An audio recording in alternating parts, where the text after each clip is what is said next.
Donald Trump, aujourd'hui, je ne parle pas en diplomate, je parle en homme libre, je parle en homme des peuples que votre empire a trop longtemps traités comme des territoires sans voix. Ce que vous appelez la capture de Maduro, nous l'appelons un enlèvement politique. Ce que vous appelez la loi, nous l'appelons le terrorisme d'État. Oui, terrorisme d'État. Parce que lorsqu'une puissance utilise la force, la peur et la coercition pour humilier un président élu, ce n'est plus de la justice, c'est de la domination. Monsieur Trump, écoutez bien. Quand un président africain est renversé, vous appelez cela une transition. Quand un président latino-américain est capturé, vous appelez cela une opération. Mais quand vos intérêts sont menacés, vous appelez cela la démocratie. 2 poids, 2 mesures. Toujours, aujourd'hui, Maduro. Demain qui? Aujourd'hui, c'est le Venezuela. Hier, c'était l'Irak. Avant-hier, la Libye. Et demain, ce sera n'importe quel pays qui ose dire non. Vous voulez faire croire au monde qu'aucune nation n'est souveraine sans votre permission. Mais je vous le dis clairement, un président n'est pas une proie. Un État n'est pas une chasse gardée. Un peuple n'est pas un troupeau. Ce que vous avez fait au Venezuela n'est pas un message envoyé à Maduro. C'est un message de menace envoyé à tous les peuples libres. Monsieur Trump, vous avez franchi une ligne. Vous avez prouvé une chose au monde entier. La souveraineté, selon Washington, est conditionnelle. Conditionnelle à l'obéissance, conditionnelle au silence, conditionnelle à la soumission. Mais l'Afrique regarde. L'Amérique latine regarde, Haïti regarde, le monde regarde. Et cette fois, nous ne ferons pas semblant de ne rien voir. Dans la prochaine partie, je vais vous dire pourquoi ce geste vous affaiblit plus qu'il ne vous renforce. Et pourquoi l'ère de l'impunité impériale touche à sa fin. Monsieur Trump, vous croyez que la force, c'est d'arrêter un homme. Vous croyez que la puissance, c'est d'humilier un État devant les caméras. Vous vous trompez. La vraie force, c'est d'être respecté sans menace. Et aujourd'hui, les États-Unis ne font plus peur, ils inspirent la méfiance. Vous avez confondu autorité et intimidation. Arrêter un président étranger, ce n'est pas gouverner le monde, c'est lui dire « nous n'avons plus d'arguments, alors nous utilisons la force ».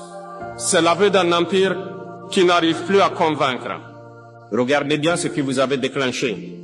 En capturant Maduro, vous n'avez pas isolé le Venezuela. Vous avez réveillé la mémoire collective, la mémoire de l'Amérique latine, la mémoire de l'Afrique, la mémoire d'Haïti, la mémoire de tous les peuples qui savent ce que signifie l'ingérence, le chantage, la punition. Monsieur Trump, l'histoire ne vous obéit pas. Vous pensez écrire l'histoire avec des sanctions, des drones et des menaces. Mais l'histoire, elle ne se soumet jamais longtemps. Chaque empire a cru être éternel. Chaque empire a cru être intouchable. Aucun ne l'a été. Votre message est clair et il est dangereux. Votre message dit ceci: si vous ne coopérez pas, vous serez punis. Mais ce message produit l'effet inverse. Il pousse le peuple à chercher des alternatives, à se détacher de vos systèmes, à construire sans vous. Vous avez perdu l'arme la plus puissante, la légitimité. Sans légitimité, la force devient brutalité. Sans respect, la puissance devient peur. Et la peur, Monsieur Trump, ne dure jamais. Je vous le dis sans menace, mais sans faiblesse. Ce que vous avez fait à Maduro sera étudié, analysé, retenu.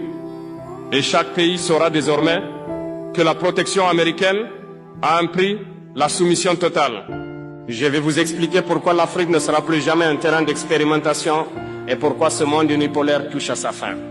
Monsieur Trump, pendant trop longtemps, l'Afrique a été traitée comme un terrain d'essai. Un endroit où l'on teste des coups d'État, des sanctions, des dirigeants dociles et des peuples qu'on croit sans mémoire. Cette époque est terminée. Ce que vous avez fait au Venezuela, nous le reconnaissons parce que nous l'avons vécu. Sous d'autres noms, avec d'autres prétextes, mais toujours avec la même logique. En Afrique, on a capturé des présidents autrement. Par la dette, par la corruption imposée, par la peur fabriquée. Vous appelez cela coopération. Nous appelons cela domination. Vous avez pris nos matières premières et laissé nos peuples pauvres. Vous avez soutenu des régimes faibles pour mieux contrôler des nations riches. Et maintenant, vous vous étonnez que l'Afrique parle d'une seule voix. Monsieur Trump, écoutez ceci attentivement. L'Afrique observe la capture de Maduro comme un miroir du passé et un avertissement pour l'avenir.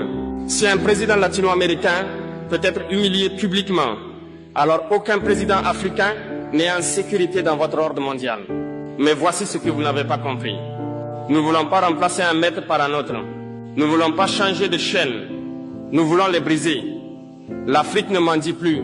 Elle s'organise, elle apprend, elle coopère autrement. Votre monde unipolaire se fissure. Vous appelez cela une menace. Nous appelons cela un rééquilibrage naturel de l'histoire. Quand un système ne profite qu'à une minorité, il finit toujours par être remis en cause. Ce discours n'est pas une provocation. C'est un constat, un avertissement calme, un message clair. L'Afrique ne sera plus jamais votre laboratoire politique, économique ou militaire. Je vais parler d'un peuple qui comprend cette réalité mieux que tous les autres. Haïti. Monsieur Trump, si vous pensez que le monde ne comprend pas ce que vous avez fait au Venezuela, alors regardez Haïti. Haïti n'a pas besoin de rapport. Haïti n'a pas besoin d'analystes. Haïti a vécu ce que vous faites. Haïti a été le premier avertissement. Premier peuple noir libre. Première révolution d'esclaves victorieuse. Et immédiatement puni. Puni pour avoir osé être libre. Puni par la dette. Puni par l'isolement. Puni par l'ingérence permanente. Monsieur Trump, Haïti reconnaît votre méthode. Quand vous parlez de stabilité, Haïti entend occupation. Quand vous parlez de sécurité, Haïti entend contrôle. Quand vous parlez de transition, Haïti entend confiscation de souveraineté. Ce que vous avez fait à Maduro, Haïti l'a vu venir. Parce que le scénario est le même de légitimer, asphyxier, isoler puis frapper. Toujours au nom du bien. Toujours au nom de la démocratie. Mais jamais avec le consentement des peuples. Haïti n'est pas faible. Haïti est entravé. Ce pays n'a jamais été autorisé à respirer librement, à choisir librement, à se reconstruire sans tutelle. Et pourtant, malgré tout, Haïti tient encore. Monsieur Trump, comprenez ceci. Quand vous humiliez Maduro, vous rouvrez une blessure haïtienne. Quand vous niez la souveraineté du Venezuela, vous confirmez à Haïti qu'elle n'a jamais été considérée comme égale. Mais l'histoire a une mémoire. Les peuples que vous croyez brisés sont souvent ceux qui finissent par inspirer les autres. Haïti n'est pas un échec. Haïti est un avertissement ignoré. Monsieur Trump, ce que Washington craint le plus n'est ni un pays, ni un président, ni une armée. Ce que vous craignez, c'est l'unité. Diviser pour régner, votre vieille méthode. Pendant des décennies, vous avez opposé l'Afrique à l'Afrique, l'Amérique latine à elle-même, les Caraïbes à l'isolement. Toujours la même stratégie. Diviser, affaiblir, contrôler. Mais quelque chose a changé. Aujourd'hui, les peuples se parlent. Ils comparent leurs histoires. Ils reconnaissent les mêmes blessures. Et ils comprennent qu'ils ont été traités selon un seul et même modèle. Maduro, Haïti, l'Afrique, le même combat. Ce n'est pas une question de dirigeants. Ce n'est pas une question d'idéologie. C'est une question de dignité collective. Quand vous capturez Maduro, vous ne défiez pas seulement le Venezuela. Vous provoquez l'Afrique, Haïti, l'Amérique latine et tous ceux qui refusent désormais la soumission déguisée. Je ne parle pas de guerre. Je parle d'alignement moral, d'intelligence collective, de refus coordonné, de l'humiliation. Et cela, aucune armée ne peut l'arrêter. Je dirais clairement ce que signifie résister sans se détruire. Et pourquoi la peur change enfin de camp. Monsieur Trump, l'époque des ordres est terminée. Le monde n'est plus unipolaire. Les peuples n'attendent plus la permission pour coopérer. Ils créent des ponts sans vous demander l'autorisation. Ils échangent sans vos sanctions. Ils construisent sans vos conditions. Monsieur Trump, vous avez appris au monde que résister signifiait se battre, se déchirer, se sacrifier. C'est faux. La résistance moderne n'est pas le chaos.